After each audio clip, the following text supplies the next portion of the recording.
If you've ever opened Word and felt like the top of the screen was taking up way too much space, you're not alone. In this video, I'm going to show you exactly how to turn on and off the ribbon toolbar in Word using a few simple methods.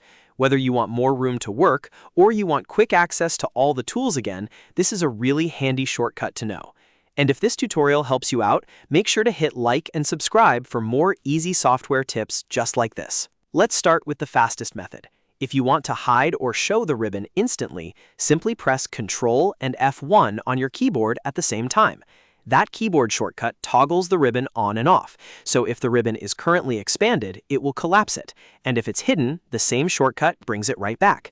This is one of the quickest ways to control the ribbon without using your mouse, and it works great when you want to keep your workflow moving. Now, if you prefer using your mouse, there's another easy option. Look at the tabs across the top of Word, such as Home, Insert, Draw, or Layout.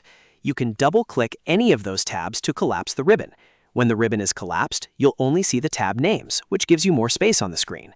Then, if you double-click the tab again, the ribbon will pin back open so all the commands are visible. This is a simple way to switch between a compact view and a full toolbar view whenever you need it. There's also a third method that gives you a little more control. Right-click on any ribbon tab, and a menu will appear. In that menu, look for the option that says Collapse the ribbon. If it's checked, the ribbon is hidden or collapsed. If you uncheck it, the ribbon will stay expanded.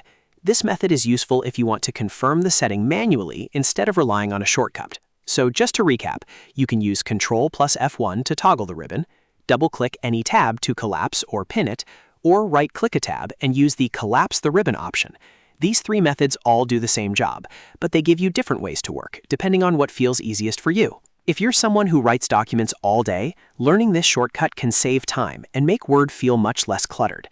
If you need more screen space for reading or editing, collapse the ribbon. If you need access to every tool quickly, bring it back with one shortcut or click. It's a small adjustment, but it can make a big difference in how comfortable Word feels. Thanks for watching, and I hope this helped you learn how to turn on and off the ribbon toolbar in Word. If it did, please give this video a like, subscribe to the channel, and turn on notifications so you don't miss the next quick tutorial. I'll see you in the next one.